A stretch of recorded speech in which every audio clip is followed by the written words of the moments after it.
is Justin Adams, and so I'm going to talk about a bad, or should I say underappreciated movie. Alright, so what am I going to appreciate today on the Casper, A Spirited Beginning? Nothing. God. You could tell after Casper came out in '95 that everyone was like, ooh, we need to get on this. This movie really makes me want to shoot myself in the face. Shoot myself in the face.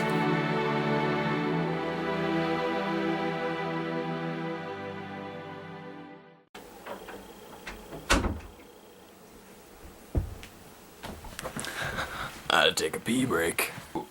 Where was I? So the protesters, led by Aunt Becky,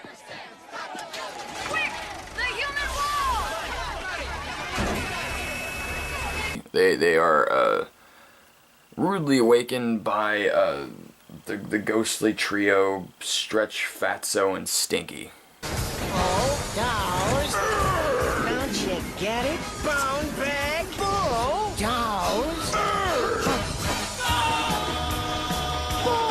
Like, I don't want Casper anymore. I don't think we need, because, like, even in the old Casper movie, you know what, they do have some entertaining values to them. Especially the scene where they get Bill Pullman drunk and then accidentally kill him.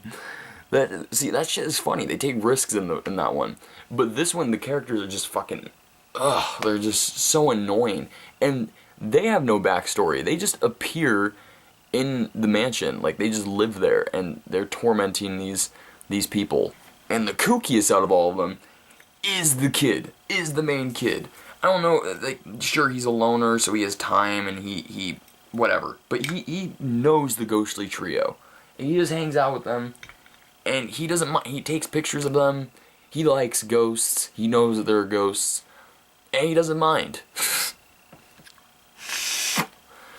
Great character development. So meanwhile, Chris runs into a gang of bullies, and you know what? I'm not even going to explain. I have a clip. I'm just gonna run it.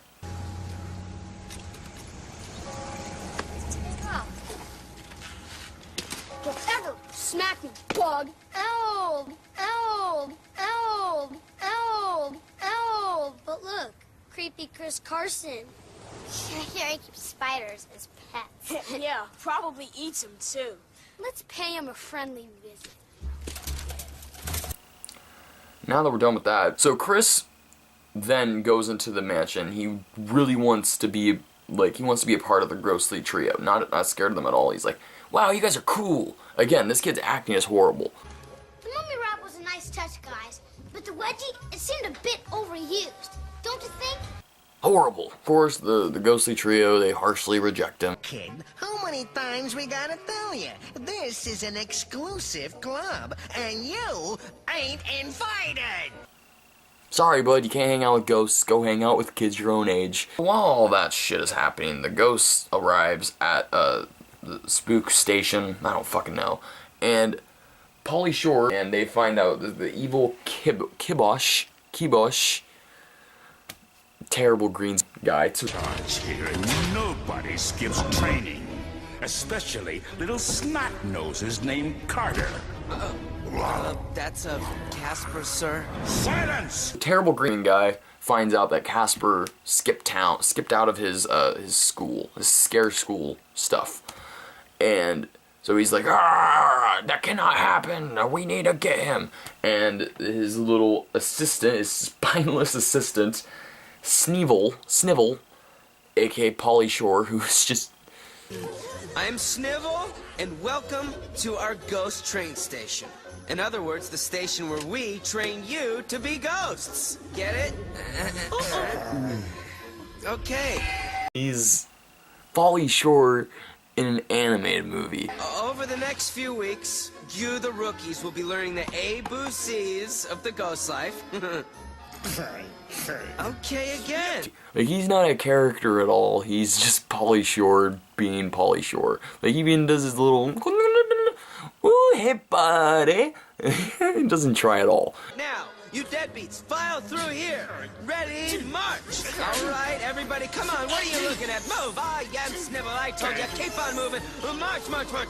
You didn't laugh at my jokes. And Fuck you, Pauly Shore. So the big green guy he's worried that Casper not being there is gonna make him look like a bad leader of Spook Central, Ghost Central, I don't fucking know. And so he's like, Pauly Shore, you have to go find him. And then Pauly Shore Ghost finds him.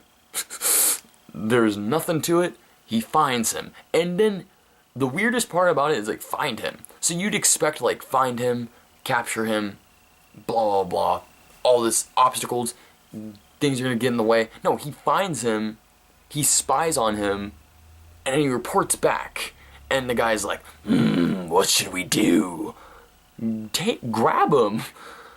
How hard is it? He's Casper the friendly ghost. He's not Casper the friendly, ass-kicking, scary, intimidating ghost who will murder you if you try coming his way. No, he's Casper the friendly ghost. You probably don't even have to do...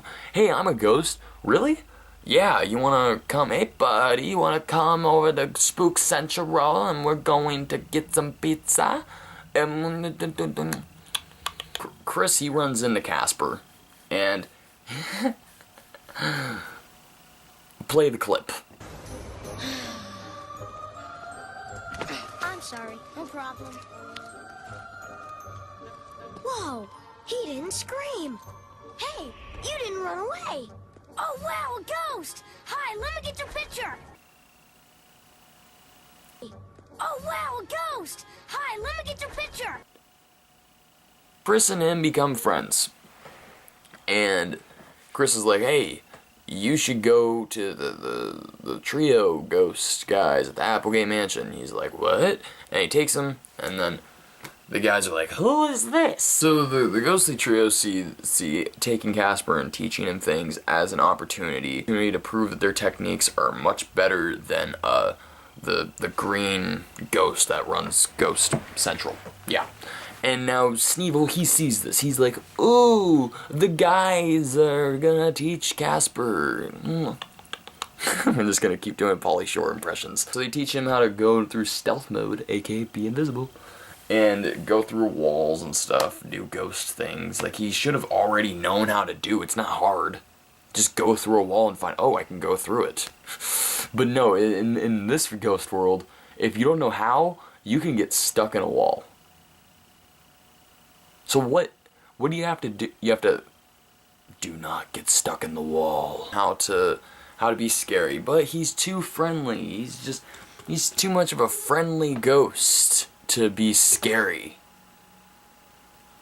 There's more of that. He knows how to do tricks, he knows how to go through walls, he knows how to disappear, so he knows how to have fun with it, but he just doesn't know how to scare people. He wants to help people instead. So he goes back to Chris. And Chris offers to help Casper, teach him to actually scare people, to terrify people. So he brings him to his school. Why not, right? He already has no friends, so have him literally get caught talking to ghosts. So he brings him to school, and I do not know how to explain, so I'm just going to say roll the clip. Watch. Wait!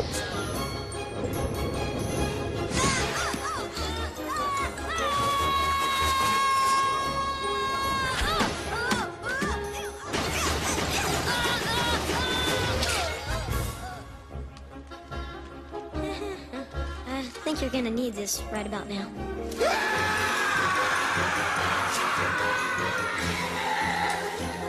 While Casper is giving, so while Chris is giving Casper lessons, the bullies come back. Who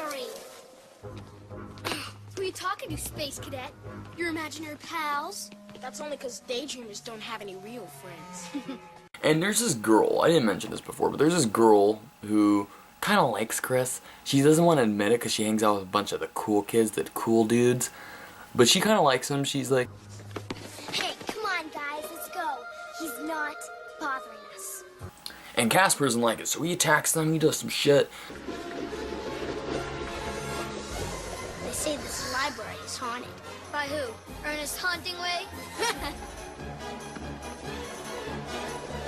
No, William Shakespeare. And then he gets Chris in trouble, and then Chris has to go to the principal's office. So, what was the point of the scene? I don't know. To show that Casper can have fun at school. Casper is now excited. He's like, now he can test these new powers. And he does. He stops a robbery. Mr. Jefferson owns the place.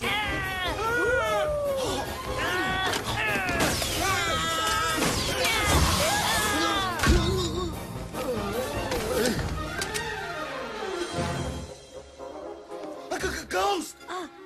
I'm sorry, I didn't mean to. Hey, wait, look, I know you're a ghost, but you just saved my life. Thank you. Really? Sure. How about some jerky? And his acting doesn't help the movie. But it's still better than Steve Guttenberg. And still better than that kid. He hires this dude, who's played by Michael McKean. Steve Guttenberg looks like a character that has been doing this for a while, I guess. Sure. So surely he would know some people who could demolish houses. Since he's known for demolishing things, he should know someone instead of hiring a random dude who lights his office on fire. He lights his office on fire, and Steve Guttenberg still accepts. He's like, yeah, you know, he lit my coat on fire. Fuck it, I'm gonna allow him to do this demolition thing still. You know, what's the worst that could happen? Chris storms off, but he's hopeful that his dad will remember their other plans. Their Super Dudes Day, whatever Steve Guttenberg calls it. And so he gets ready for the Super Dudes Day thing. And it's the stupidest most 90s montage ever of the kid getting ready, making dinner. How is he gonna do it? Because he's a kid and he's wacky, he's gotta find his own ways.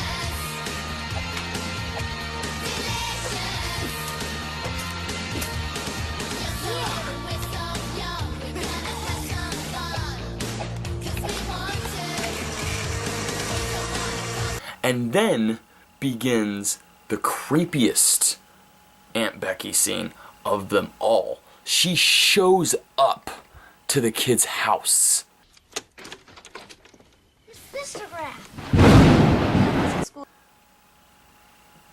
And now let's begin the stupid shit where Casper has to hide. This scene pisses me off extremely because he's like, Casper, hide. And Casper does this.